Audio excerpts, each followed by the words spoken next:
right, we are live. We are here today. 10th week Growth and Goals series, Growth and Goals Mindset. We're here for 10 weeks. Here's our last class. This week we're talking about community service, community care. We got our special guest Steve from Healing Souls. And we're going to talk about starting a nonprofit, the journey to get to your nonprofit. And I'm going to have the packs online, so if you go online to growthandgoals.com, you can download the pack, which gives you steps on how to start your nonprofit, but you need to dig deeper into each and one of those steps because everything is a process. You want to make sure you get it right the first time, so this way you don't hold your nonprofit status up, because that's the main thing that happens. A lot of people go into it, and they try to rush through it, but wind up getting stalled with delays, with paperwork with the IRS, with paperwork filing their incorporation. So you want to make sure you have everything on point prior to going into it. So the pack has the guide, so you can start doing your research. And then we're doing tips today on different things. You can leave a comment. You can email us at growthandgoals.com. Steve, what's your website? Healingsouls.org. Healingsouls.org.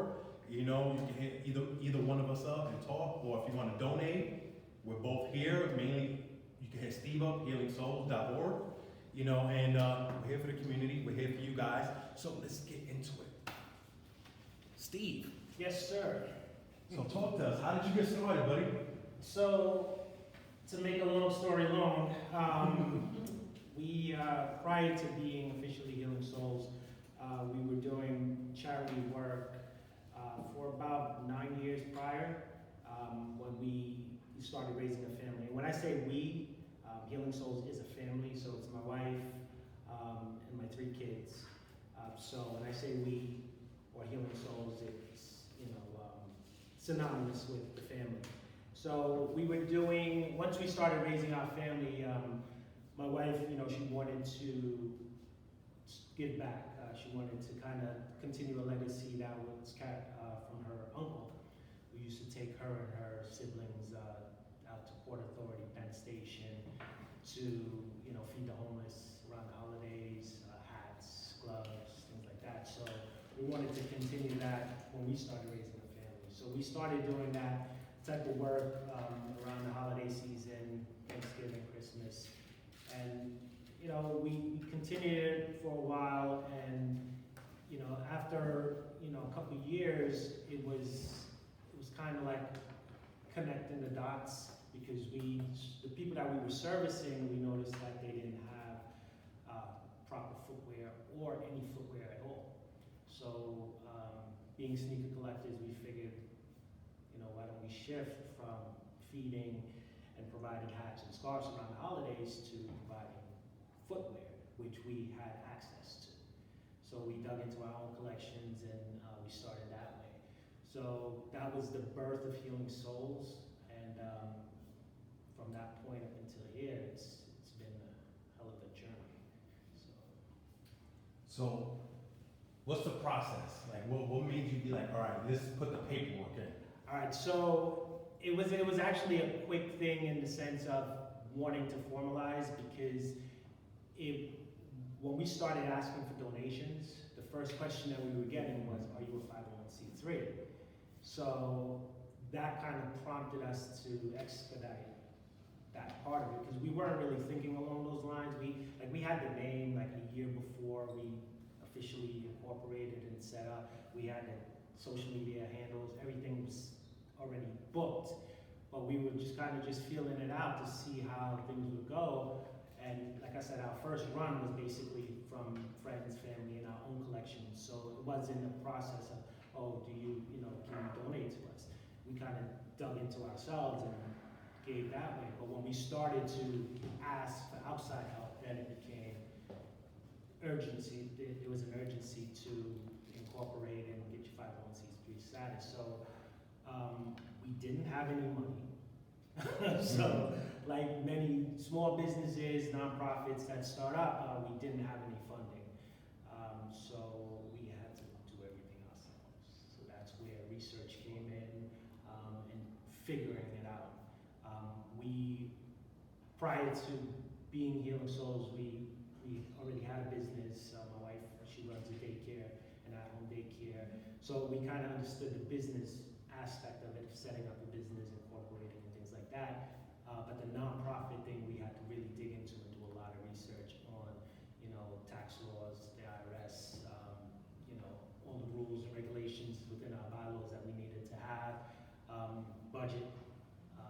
So those types of things we had to learn on the fly. So we did our research and we did everything ourselves. We incorporated ourselves.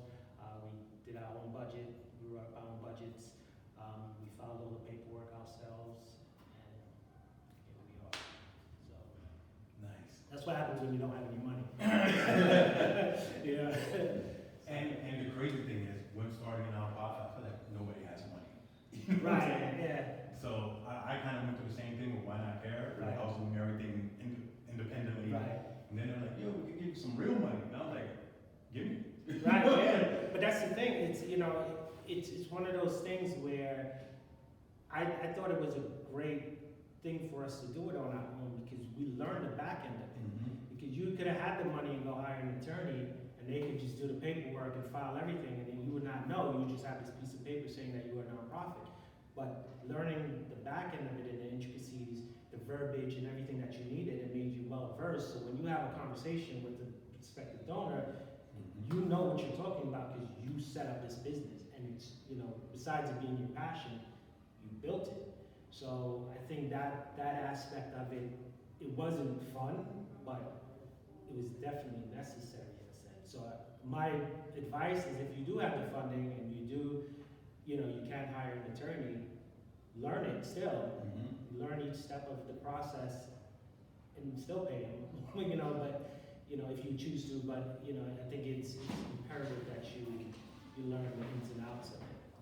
Yeah, and I agree 1,000% because that's what I went through. Right. I wound up doing everything like myself, and then being a freelance designer, I had clients with nonprofits. Right. So that kind of helped me out too, where I was like, yo, I'm trying to start this nonprofit. They're like, oh, okay, well, this is what you need to do. Right. Boom, boom, boom, boom. And I was like, that's it? They're like, that's it. They're like, it's just a lot of paperwork. Right. They're like, the process is fairly simple.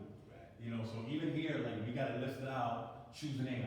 You know what I'm saying? Like, the simplest part is choose a name. And that is simple, but it's, for a lot of people, it's a difficult thing in a sense Process. because it's gonna stick with you Yep. forever. It's not your brand, you're not gonna change your name, anytime in the near future. If you rebrand, then maybe it'll be, but I think choosing a name we had like 3 names on the table.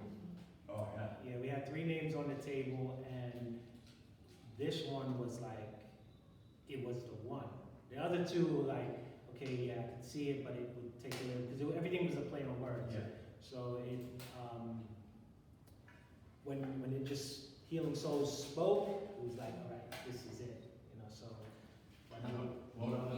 You said that when you had a business already and you switched to No, we still run, my wife still runs her daycare, so years. as far as setting up her business, incorporating and all that stuff, we knew that end of it.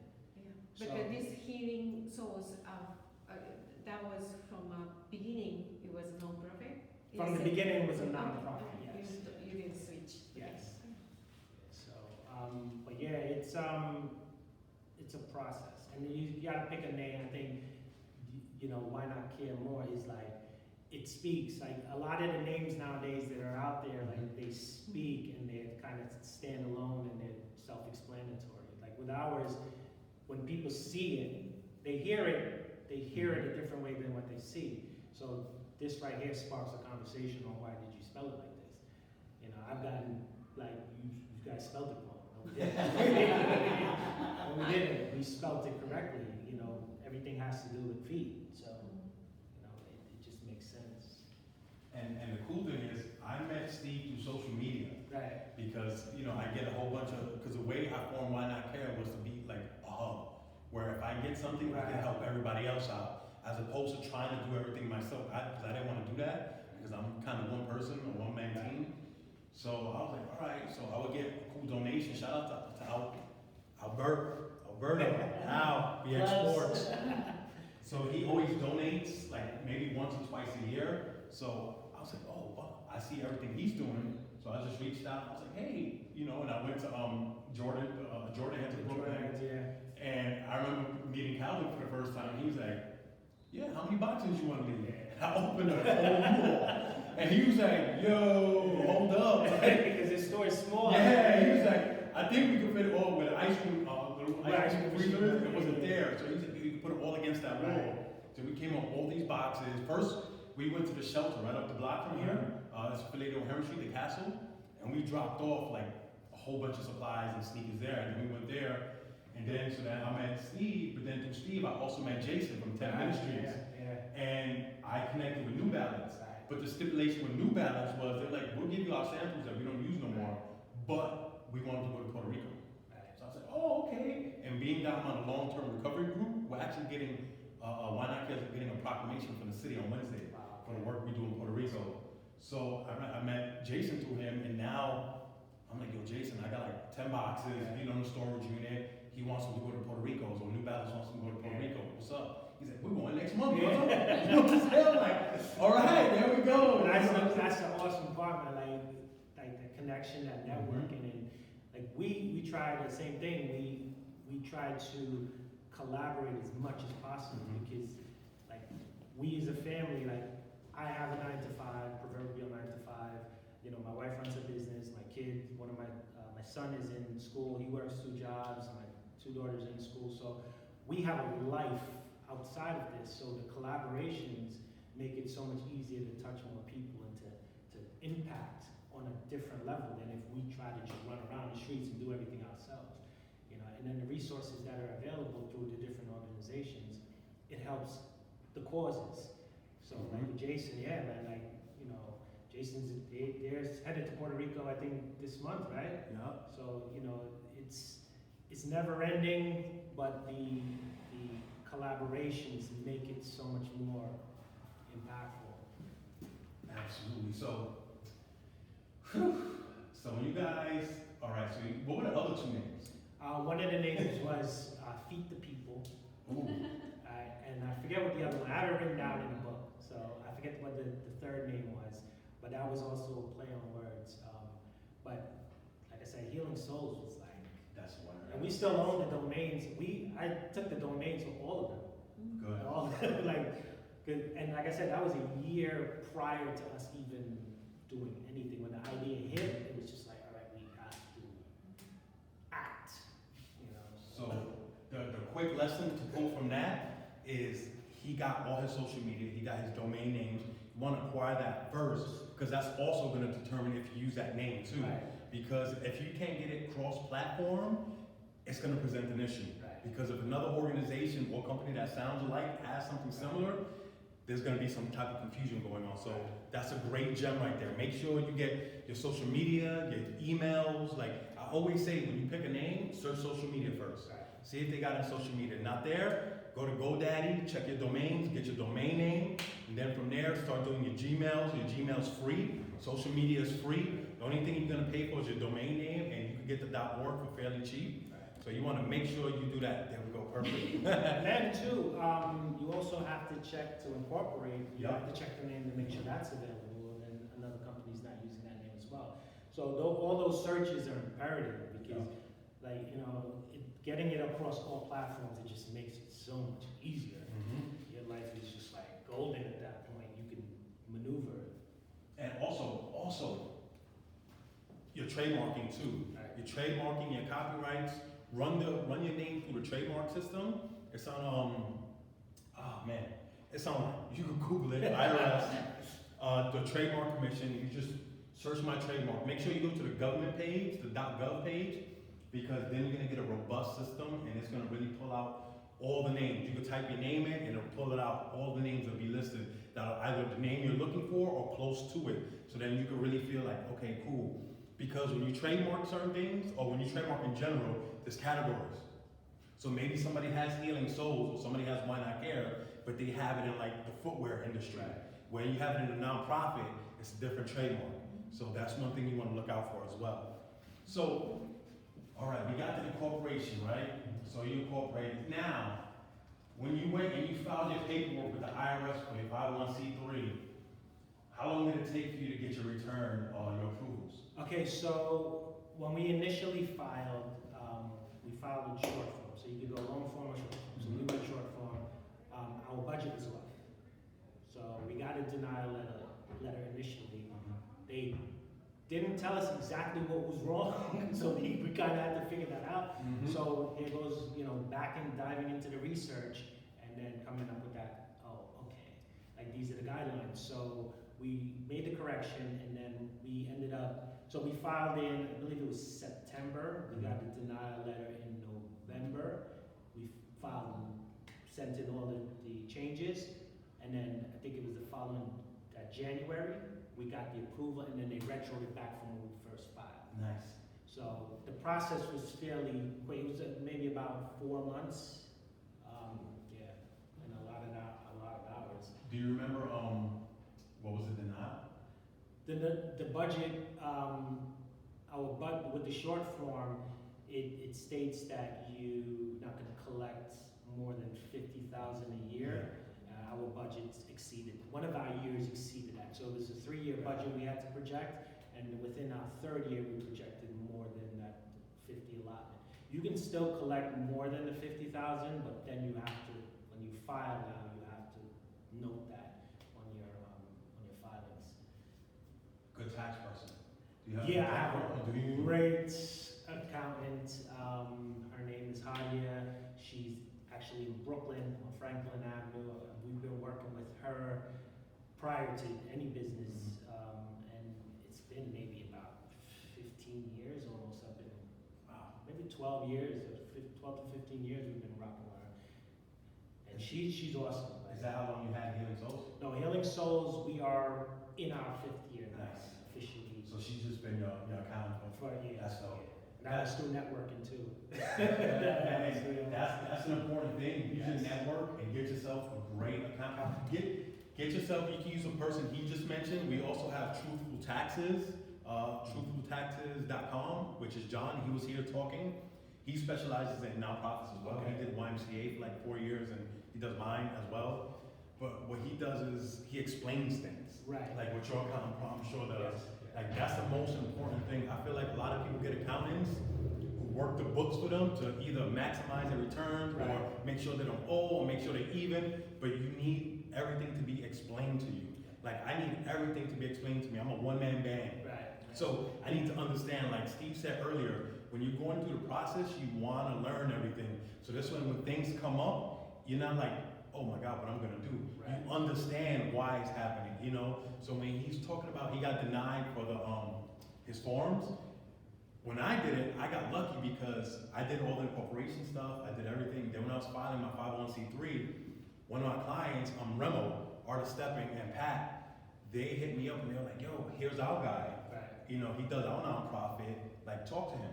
He only goes on a referral basis for nonprofits. So he does nonprofits at the point, at that time, he was doing, if you get a referral, if you like been a client with him for a certain amount of years, you can refer another nonprofit. He does it for free as long as you're under 50,000. Because 50,000 a nonprofit, once you start going over that, your paperwork changes. You know what I'm saying? Everything changes. Everything. So he was like, hey, Marty, I'll do your 501c3 paperwork for you, just pay the filing fee. And I was like, what? But then I was like, but show me how you did it. He's like, all right, so he filed it, got him on the phone, he's like, let me get your card number, filed it for me. Then afterwards, he walked me through it. He's like, this is what I did, this is the form, here's a copy of everything, look it over, so you can understand what we went through right now. So this way, he didn't just file it, and because a lot of times when you go through online services, you'll get the paperwork, but nobody's explaining nothing to you. You have to do your own work, your own due diligence to figure out, all right, why is this happening, or why is this not happening, why is this taking so long? I was fortunate enough to get, when he filed it, I got my letter in like 3 weeks. Where he was like, yeah, okay. I was like, you did something right. No, it's a thing now because even with the short form, it's a fairly new thing because the process was like forever. And they were getting so backed up that now they had to kind of separate, divide and conquer. So this made it was a blessing for us because, like I said, we don't have any funding. We weren't expected to get like real funding within the time frame anyway. So to be lumped into other organizations that were gonna incorporate, get their 501c3 status and just take off, we were on the other end. So it was just a blessing in disguise that they changed the criteria. So, but yeah, learning everything is important, man. I don't,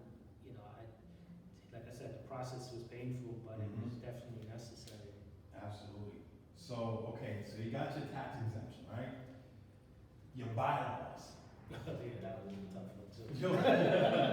So when you guys set up your bylaws, like, did you just grab a template or did you try to create it from scratch? Okay, so initially we tried to create it from scratch, which is like, yeah, no. It's not gonna work.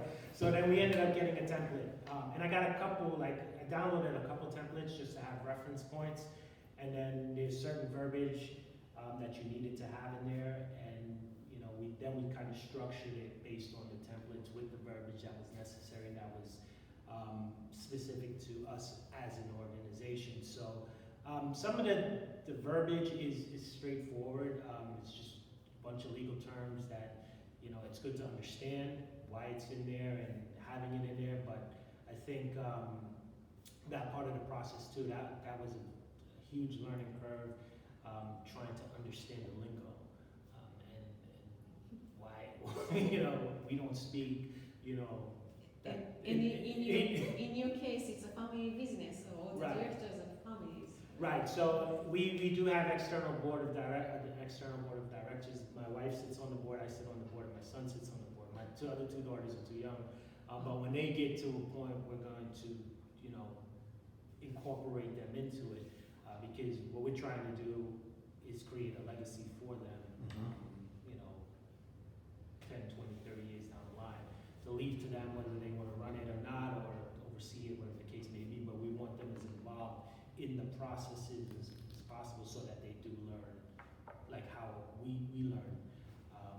But yeah, learning the verbiage and learning what needed to be in there, because you have to turn that in as well. You have to submit it. So if the verbiage isn't right, they're gonna kick it back. You know, it was a process. Do they actually check the, you know? Yeah, they actually, Yeah. they listen, like nonprofits, people think that, like, a lot of people think that it's a game, like, you know, oh, you're a nonprofit, you can do that. Like, they scrutinize it. Because people are donating money and property and things to you, and you're not supposed to be abusing that. So they check into it, and what you say you're doing, you better be doing. You know, because, you know, the IRS doesn't play, and who's that, what's his name, the state of New York, forget his name. Cuomo? Not Cuomo, the guy who's in charge of nonprofits, it'll come to me. That guy. Yeah, that guy. Yeah. So yeah, you have to be, you know, you have to be on the up and up, and you have to, you know, live up to what you say you're gonna do and what's in your bylaws, because they can't hold you accountable for it. So, learning curves.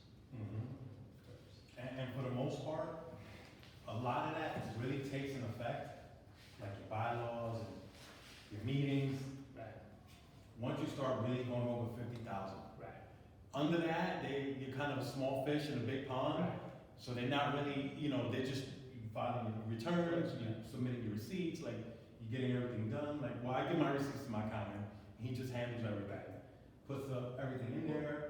But for the most part, you want to be the gatekeeper for your own, like, you want to be the gatekeeper for your own accountability. So you want to make sure you have your bylaws.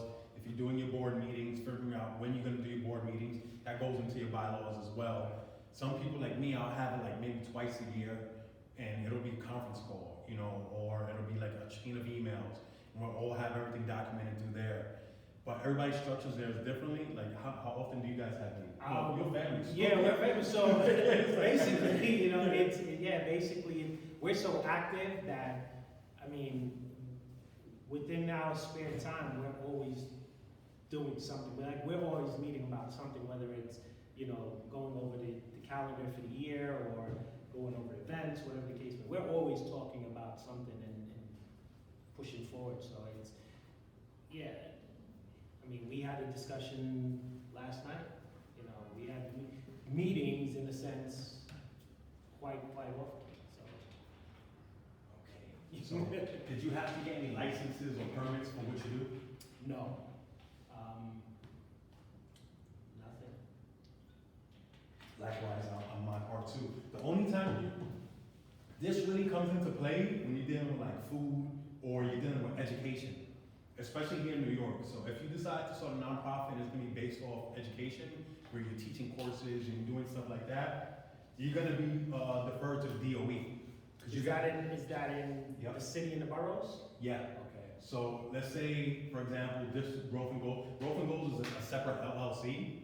So I didn't have to do that, but if it was Growth and Goals nonprofit and I was doing my 501c3 and my main thing was gonna be to educate and to start after school programs or anything of that nature, I would have had to go through the DOE to get permits and licenses in order to obtain that. And also with food as well, because when you're dealing with food, you're also gonna deal with like, hey, do you have people who are licensed or have their permits for like food safety and stuff like that? Yeah, so we're getting ready to start. I have volunteers who wanna start a monthly food walk, a monthly care walk. So I'm supporting them on that. It's gonna be led by Stephanie. Stephanie, what's up? So I'm just supporting them on that. That's their endeavor.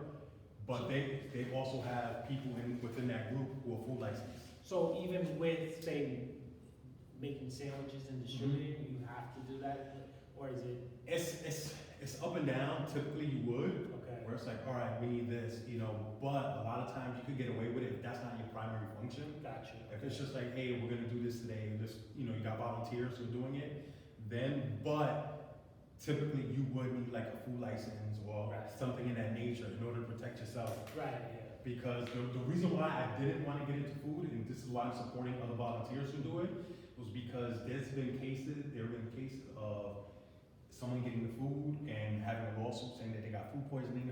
Yeah.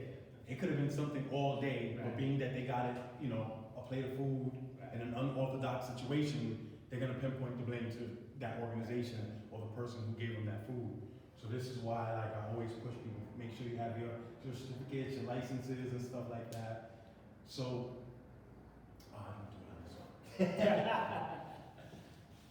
Like when I worked at Barclays Center, at night they would throw everything out for like whole cheesecakes, a bunch Right, of shit. yeah. And I would want to give it to them, and they're like, no. Like 2 girls got fired for taking food Yeah. because they're like, no. That's it's not why New York Yeah. is like that, and I think it's changing now because I know Starbucks is starting to, I know they give their, I wouldn't say nearly expired, but stuff that they're not gonna sell anymore, to shelters and things like that. So it's starting to change, because I know, I think in France, they passed a law that there is no liability to restaurants that give out There you food because they were wasting, I mean, you see it. I mean, so that hurts my heart. Like when you go on vacations and you go to like resorts and stuff, like the amount of food that gets thrown away. And in some of these countries, right on the outskirts of the resorts, there are people that are hungry and need that food, and it's going in the garbage. I would do that, but It hurts me so much to see that, because it's not necessary. Like that can change with legislation. You know what, you guys are not liable. Whatever you guys do, the city will cover it. Do what you gotta do. Put the food out, but it's crazy. And for example, I don't know if you've seen like on YouTube and stuff like that, social media, there was this priest giving out food and the cops came and stopped him. They Right. arrested him, because he was just serving the homeless food. Right. So he's like, what's going on? They're like, nah, this is not legal, dude. Like, but what am I doing wrong? What am I doing?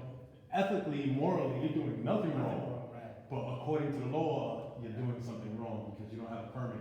So these are certain things that are in play that hopefully will get, changed really soon. But for the most part, I know a lot of people who still do it. Yeah, of course. I mean, it's like you said, morally, there's nothing wrong with it if you're compelled to do it on that level. You're not going to think about the legality of it. That's besides the point. You're going to stop me from doing it, fine. But I'm going to go find somewhere else to go do it. Exactly. You see it like in the cities we travel. Here in New York, it's common.